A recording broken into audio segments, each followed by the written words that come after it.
ஷரன்ஸ் kitchen 2018க்கு உங்களை அன்புடன் வரவேற்கிறோம். இன்னைக்கு நம்ம கிச்சன்ல என்ன பார்க்க போறோம்னா வெண்டைக்காய் வதக்கல் பார்க்க போறோம். இந்த மாதிரி மார்க்கெட்ல இந்த இவ்வளோ எலசா வெண்டைக்காய் இருந்தது, அதனால உடனே வாங்கியாச்சு. இது ஒரு 1/2 கிலோ வாங்கி நான் ஒரு புளிக்குழம்பும் வச்சிருக்கிறேன். இதுல புளிக்குழம்பும் சூப்பரா வைக்கலாம். இவ்வளோ எலசா இருந்ததுன்னா இதுல ஒரு 350 கிராம் இருக்கு, அந்த அளவுக்கு வச்சிருக்கிறேன். நீங்க சும்மா கண் மதிப்புல பார்த்து வச்சுக்கோங்க. இது ஒரு 4 பேருக்கு நல்லா தாராளமா வரும். இந்த மாதிரி எலசா பார்த்து வாங்கிக்கோங்க, அப்பனா நீங்க ஒடிக்கவே தேவையில்லை. வதக்குறதுக்கு இது சூப்பர் டேஸ்டா இருக்கும். இதுக்கு இந்த மாதிரி வெண்டைக்காவை கழுவிட்டு தொடச்சிட்டு நறுக்கி வச்சுக்கோங்க பொடி பொடியா. ஒரு பெல்லாரி வெங்காயம், சின்ன வெங்காயம் இருந்தா அதுவும் நீங்க போட்டுக்கலாம். நான் இன்னைக்கு சும்மா பெல்லாரி தான் எடுத்திருக்கேன். ஒரு பெல்லாரி வெங்காயத்தை பொடிசா நறுக்கி வச்சுக்கோங்க. கொஞ்சம் கருவேப்பிலை, ஒரே ஒரு குட்டி தக்காளி. அது நல்லா டேஸ்டா இருக்கும். லைட்டா ஒரு புளிப்பு வரும்போது இதுல நல்லா இருக்கும். ஒரு குட்டியா எடுத்துக்கோங்க. இந்த இவ்வளவு குட்டி குழம்பு தக்காளி ஒன்னே ஒன்று எடுத்து நறுக்கி வச்சிருக்கேன். 2 பச்சை மிளகாவை இந்த மாதிரி கீறி வச்சிருக்கேன். உரப்பு ரொம்ப இறங்காது, ஆனா வாசனை சூப்பரா இருக்கும். அது நல்லா வதங்கினதுக்கு அப்புறம் அதுவே நீங்க சைட்ல வச்சு சாப்பிடலாம். அதுக்கப்புறம் தாளிக்கிறதுக்கு கடுகு, உளுந்தம்பருப்பு, ஒரே ஒரு பிஞ்ச் அளவுக்கு, இந்த பாருங்க இவ்வளவுதான், ஒரு குட்டி பிஞ்ச் அளவுக்கு ஜீரகம் எடுத்து வச்சிருக்கேன். வாசனைக்கு ரொம்ப போடாதீங்க, வாயில கடிப்படும். எண்ணெய் ஒரு 1/4 குடிக்கரண்டி, ஒரு 5-6 ஸ்பூன் வச்சுக்கோங்க. எண்ணெய் இவ்வளோத்துக்கு போட்டுக்கோங்க. கொஞ்சமா போட்டுக்கோங்க. அப்புறம் வதங்கும் போது நீ தேவைன்னா நடுவுலையும் ஊற்றிக்கலாம் நீங்க. அதனால இது கரெக்டாக வரும். ஒரு 5-6 ஸ்பூன் எடுத்து வச்சிருக்கேன். அப்புறம் உப்பு, மஞ்சள் பொடி, கொஞ்சம் மிளகுத்தூள். அது ஒரு வாசனைக்கு. மிளகு எல்லாத்துலயும் நீங்க சேர்த்தீங்கன்னா உடம்புக்கும் நல்லது, பிள்ளைகளுக்கு சளி பிடிக்காமையும் கொஞ்சம் இருக்கும், வாசனையாகவும் இருக்கும் நம்மளுக்கு. வத்தல் தூள் ஒரு 1/4 ஸ்பூன் அளவுக்கு எடுத்திருக்கேன்.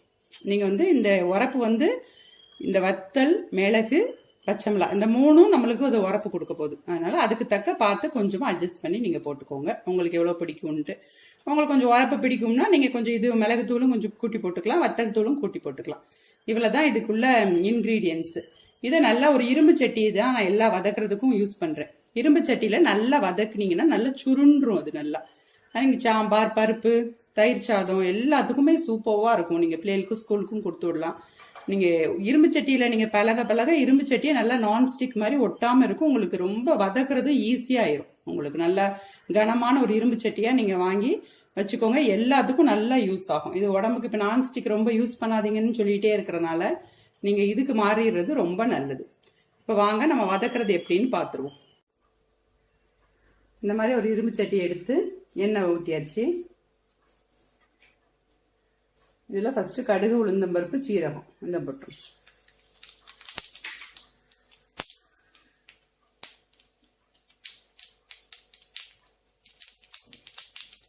கடுகு வெடிச்சோன்னையும் பச்சை மிளகாய்,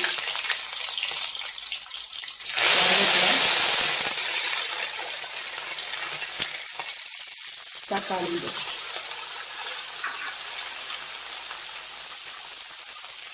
வெங்காயத்தையும் போட்டுருங்க.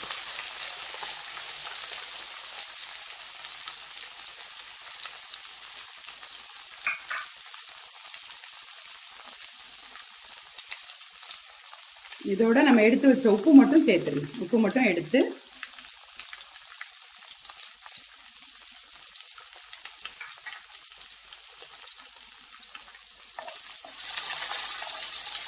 தீ நல்லா ஹைல வச்சு ஒரு நிமிஷம் நல்லா ஃப்ரை ஆகிற எல்லாத்தையும் நல்லா ஃப்ரை பண்ணிடுங்க. 1 நிமிஷமோ 2 நிமிஷமோ உங்களுடைய அடுப்புடைய ஹீட்டை பொறுத்து. நல்லா இது கொஞ்சம் நல்லா ஒரு பாதி குக் ஆயிடணும். அதுக்கப்புறம் நம்ம வெண்டைக்காயோட வதங்கும் போது நல்லா குழஞ்சிரும். உப்பு போட்டிருக்கிறதுனால உங்களுக்கு சீக்கிரமா குழஞ்சிரும். ஒரு நிமிஷம் 2 நிமிஷம் ஹைல வச்சு வதக்கி விடுங்க போதும்.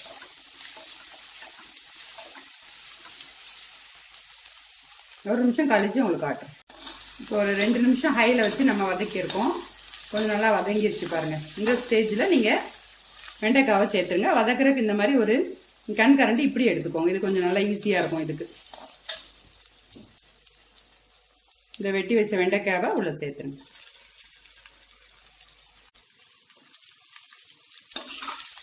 இப்போ ஹைல வச்சு நல்லா கொஞ்சம் 1 நிமிஷம் ஹைல வச்சு நல்லா இந்த எண்ணெய், மசாலு எல்லாமே, இந்த தக்காளி, வெங்காயம் எல்லாம் சேர்த்து நல்லா பெரட்டி விட்டுட்டு அப்புறம் சிம்லையே வச்சு ஒரு 10 நிமிஷம் அப்படியே கிண்டி விடுங்க.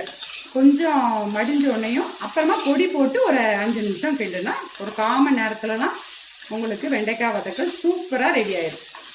இப்போ நம்ம ஹையில் வச்சு 1 நிமிஷம் கிண்டியாச்சு. இப்போ சிம்மில் வச்சுருங்க அடுப்பை. வச்சுட்டு ஒரு 5 நிமிஷம் தண்ணி கிண்ணிலாம் எதுவும் தெளிக்க வேண்டாம். நீங்கள் ஃப்ரெஷ்ஷாக வாங்கிட்டு வந்த அன்றைக்கே வச்சிங்கன்னா ரொம்ப சூப்பராக இருக்கும் உங்களுக்கு. இதை அப்படியே ஒரு 5 நிமிஷம் அப்படியே லைட்டாக பெரட்டி பெரட்டி விட்டு 10 நிமிஷம் சிம்மில் வந்து கிண்டுங்க. 10 நிமிஷம் கழிச்சு உங்களுக்கு காட்டுறேன் நான்.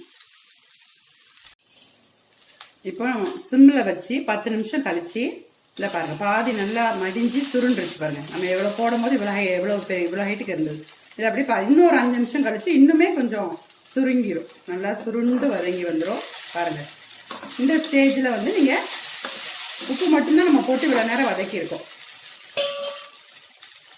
இப்போ நம்ம மீதியாக மஞ்சப்பொடி, வத்தப்பொடி, மிளகுத்தூள் மீதியாக எல்லாத்தையும் சேர்த்துங்க. பொடிகள் எல்லாத்தையும் சேர்த்துட்டு அடுப்பு சிம்லே தான் இருக்கட்டும். இன்னொரு 5 to 10 நிமிஷம் நீங்களா பார்த்துக்கோங்க. நல்லா சுருண்டு வரும். இது நான் அடிக்கடி இந்த இரும்பு சட்டியை பழங்குறதுனால பாருங்க ஒட்டவே ஒட்டலை பாருங்க. எங்கேயாச்சும் ஒட்டியிருக்கா பாருங்க. அடுப்பில் வந்து ஒட்டவே ஒட்டாது. அப்படியே நான்ஸ்டிக் மாதிரி தான் இருக்கும். ஆனால் உடம்புக்கு ஹெல்த்தியானது இது. ஸோ அதனால் நீங்கள் இப்படி தான் பழக்கப்படுத்துங்க. டெய்லி இதை 1 டைம் இந்த இரும்பு சட்டியை யூஸ் பண்ணிக்கோங்க. ஒன்று வதக்குறதுனா அன்றைக்கி வதக்கிக்கோங்க, இல்லாட்டி ரசம் வச்சுக்கோங்க. எதுனாலும் யூஸ் பண்ணிட்டே இருந்தீங்கன்னா உங்களுக்கு அது துருவே பிடிக்காது.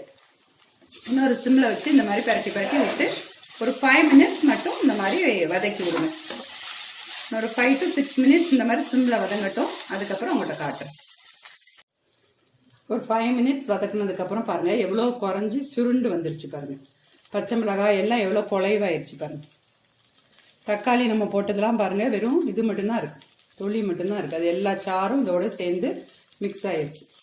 ஸோ இந்த ஸ்டேஜில் நீங்கள் அடுப்பு ஆஃப் பண்ணிவிட்டு இன்னும் 1 நிமிஷம் அந்த ஹீட்லேயே நீங்கள் வச்சுட்டு ஆஃப் பண்ணி மூடி வச்சுருங்க. தட்டு போட்டு நீங்கள் இப்போ சாப்பிடும் போது எடுத்து பவுலில் மாற்றி சர்வ் பண்ணிக்கோங்க. நான் உங்களுக்கு இதை பவுலில் எடுத்து வச்சுட்டு காட்டுறேன். ஒரு 10 to 15 நிமிஷத்தில் நம்மளுக்கு எவ்வளோ சூப்பராக ரெடி பண்ணிட்டோம் பாருங்கள். இது பிள்ளைகளுக்கு ரொம்ப ஹெல்த்தியும் கூட. இதே மாதிரி இது கணக்கெலாம் நல்லா வரும்ன்ட்டு நாங்கள் சின்ன பிள்ளையில சொல்லுவாங்க அம்மாலாம். அதனால் உங்கள் பிள்ளைகளுக்கு இந்த மாதிரி நீங்கள் டேஸ்டியாக நீங்கள் செஞ்சு கொடுங்க, நல்லா விருப்பமாக சாப்பிடுவாங்க. பாருங்கள் நம்ம வெண்டைக்காய் வதக்கல் எவ்வளோ சூப்பராக ரெடி ஆயிடுச்சு பாருங்கள். அது எவ்வளோ குவான்டிட்டி எவ்வளோ இருந்தது நம்ம நறுக்கி முதல்ல போடும் போது. இது நல்லா சுருண்டு எவ்வளோ ஓண்டி ஆயிடுச்சு பாருங்கள். இது வந்து நல்லா விருப்பமாக சாப்பிடுவாங்க உங்கள் குட்டீஸ்லாம். நீங்கள் செஞ்சு கொடுத்துங்க. நீங்கள் சாப்பிட்டு பார்த்து என்ஜாய் பண்ணுங்கள். எனக்கு கமெண்ட்ஸை போஸ்ட் பண்ணுங்கள், ஷேர் பண்ணுங்கள். தேங்க்ஸ் ஃபார் வாட்சிங்.